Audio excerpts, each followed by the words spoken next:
Assalamualaikum warahmatullahi wabarakatuh. Halo teman-teman, bagaimana nih kabarnya? Semoga sehat terus ya.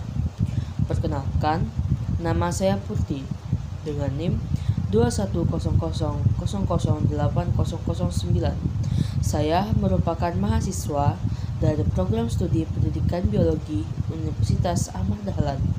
Pada kesempatan kali ini, saya akan menjelaskan mengenai materi bakteri yang diperuntukkan untuk anak SMA kelas 10 semester 1. Kompetensi inti yang digunakan pada materi ini adalah kompetensi inti 3, yaitu memahami, menerapkan, menganalisis pengetahuan faktual, konseptual, prosedural berdasarkan rasa ingin tahunya tentang ilmu pengetahuan, teknologi, seni, budaya, dan humaniora dengan wawasan kemanusiaan, kebangsaan, kenegaraan, dan peradaban terkait penyebab fenomena dan kejadian, serta menerapkan pengetahuan prosedural pada bidang kajiannya spesifik, sesuai dengan bakat dan minatnya untuk memecahkan suatu masalah.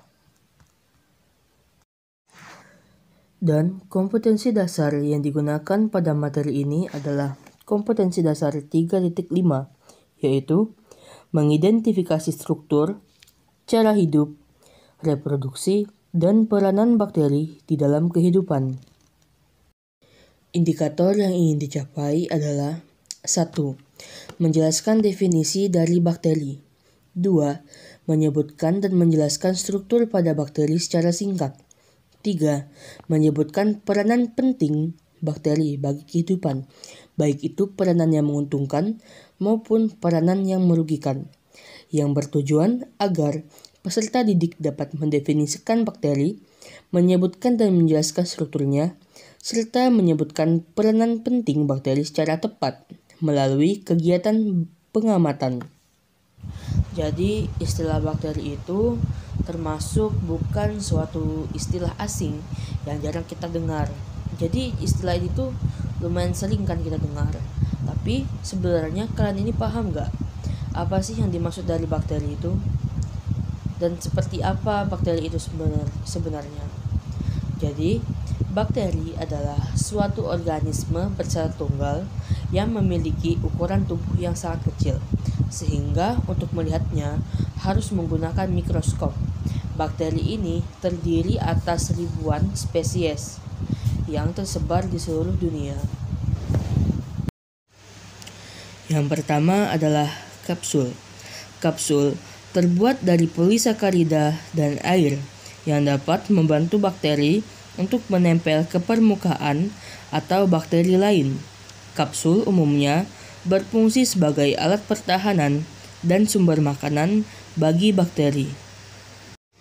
2. Plasmid. Plasmid terdapat pada Archaebacteria dan Eubacteria, namun keberadaannya tidak mutlak dibutuhkan oleh tubuh. 3. Nukleoid. Nukleoid dapat diartikan sebagai molekul DNA pembentuk kromosom. Nukleoid mengandung informasi genetika dari sel-sel bakteri. 4. Dinding sel. Dinding sel tersusun atas protein yang saling berikatan dan terletak di luar membran sel. Bagian inilah yang nantinya akan menentukan bagaimanakah bentuk bakteri. Yang kelima adalah ribosom. Ribosom adalah organel terkecil yang merupakan tempat terjadinya sintesis protein. 6. Flagella. Flagella merupakan ekor pada bakteri yang memiliki fungsi sebagai alat gerak dan membantu bakteri untuk masuk ke dalam sel. 7. Sitoplasma. Sitoplasma berfungsi sebagai tempat pertumbuhan sel pada bakteri. Sitoplasma umumnya terbungkus oleh membran plasma dan terdiri dari air, enzim, nutrisi, limbah, dan lain-lain. 8. Membran plasma. Membran plasma disebut juga dengan membran sel. Membran ini memiliki sifat semi-permeabel dan berfungsi untuk mengatur keluar masuknya bakteri sehingga mampu berinteraksi dengan lingkungannya. 9. Ada pili. Pili adalah rambut-rambut halus yang terletak pada dinding sel. Pili berbentuk mirip dengan flagela, tetapi ukurannya jauh lebih kecil dan pendek. 10. Mesosom. Mesosom merupakan pelekukan ke arah dalam yang dibentuk oleh membran plasma. Mesosom berfungsi sebagai penghasil energi dan membantu dalam pembelahan sel. Dan terakhir ada granula, atau biasa disebut dengan granula food. Granula merupakan tempat penyimpanan sel makanan pada bakteri. Materi terakhir yang akan saya jelaskan mengenai bakteri ini adalah mengenai peranan bakteri. Peranan bakteri bagi kehidupan manusia selama ini itu selalu berkaitan dengan hal-hal yang berkonotasi negatif. Jadi bakteri ini selalu dipandang sebagai suatu hal yang selalu membawa kerugian.